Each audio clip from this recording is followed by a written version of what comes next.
Am I doing the intro or are we getting going here? Let's just start rolling. You can go if you want. Go. You know it? Welcome back to another I says pardon.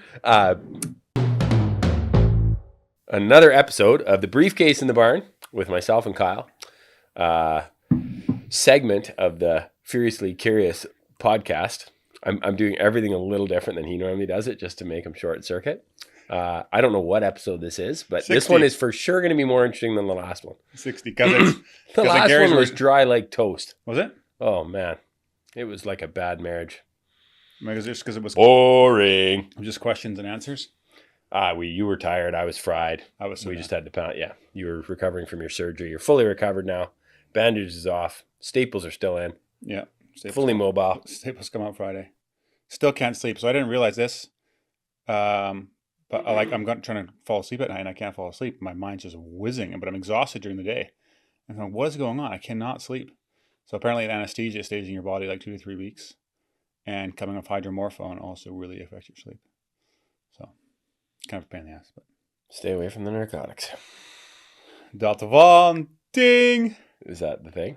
No, it's something else. That was my buddy Peter always used to say, Kyle, the TV, throw it out the window. Hey. Throw it out. Ironically, pretty connected to the clip you sent me.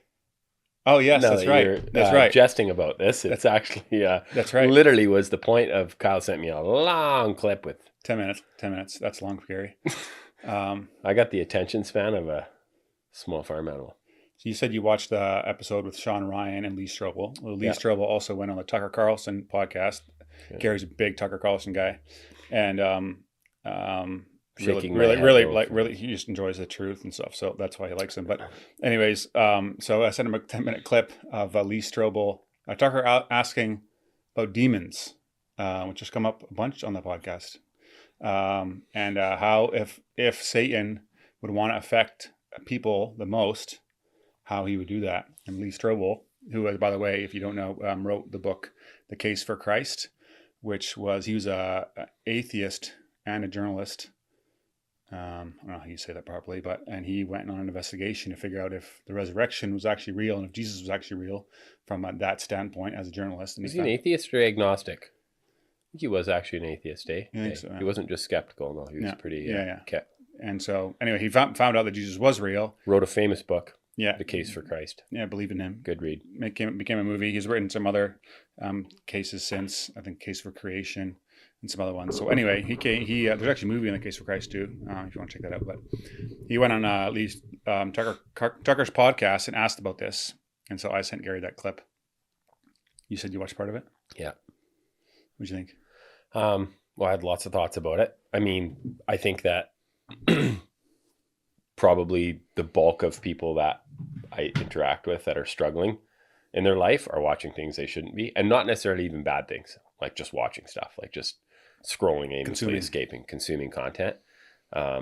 So like if I look back, this is one of the thoughts I had, and this is embarrassing, but this is full disclosure. If I look back at my journey and think of the crap that I consumed and then wondered why I struggled with lust and sin and purity issues as a man, and then think of like shows like Peaky Blinders and Narcos and just crap like that is easy to watch for basically any kid that has a Netflix account. Yeah. And just, R-rated crap, porn, whatever on there. I think like, how serious are you taking sin when that's what you're watching, right? Exactly. And it's not just those shows. I mean, it'll look totally different for a young woman or a married mom or whatever, right? This kind of stuff. But, and then the other thought I had, I guess the other thing I was thinking of while I was listening to his clip and talking about like that's where the devil gets us. I have a saying that the devil will just get you wherever he can. That's been my experience. Your weakest point. Yeah, and that may not be in that at all. I mean, you may consume and then start patting yourself on the back because you're not being infiltrated by the crap that Hollywood's producing or these companies are producing. But I think that, the devil has gotten me in my pride. When you start to think that you're doing okay, he'll get you in your complacency. He'll get you in your healthy habits. He'll get you in your work.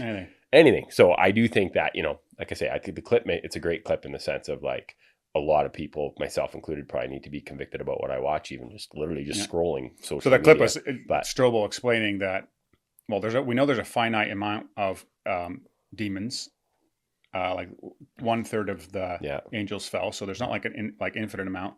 And there, and then Lucifer is I see. The point was the about head- just how they're if they want to be most effective in reaching the culture in a negative way, how are they going to do that? And Lee Strobel's argument was like, I would make a show like Friends, which is a funny show. You know, it doesn't seem really bad and stuff like that. seems But pretty harmless in a lot of ways, but it's just a bunch of, there's no redeeming quality really in it. no, and it promotes like No. sleeping around and like having multiple all kinds partners of and all crap. that other crap like that, and then how to affect culture that way. But also how to go after church leaders, go after teachers in schools, that's how you're going to reach people the most. Go after kids, like put crazy stuff in libraries, whatever. Because if you get the Which kids, that just came out the other day.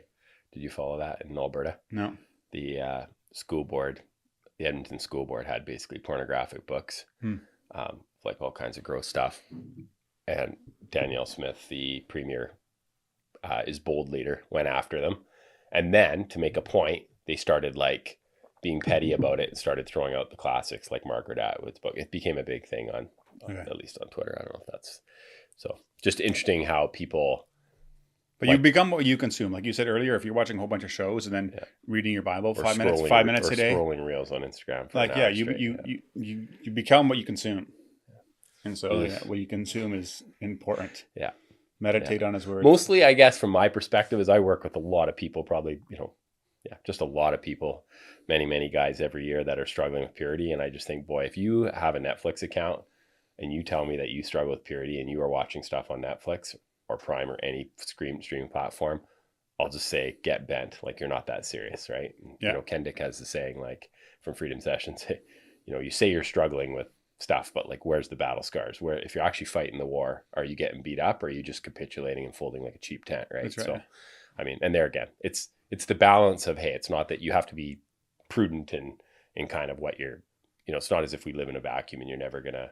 Well, if you don't care, like, go watch those shows. Yeah. Like, go do your thing then. Like don't do it just good for the sake of you're supposed to. The other thing that's fascinating, I don't know if you've noticed this, but like for me, because I am pretty much completely weaned off watching anything. Like, we just don't. It's not like we have a very broken home and I'm a horrible person, but like, as far as watching crap, we just don't watch stuff really.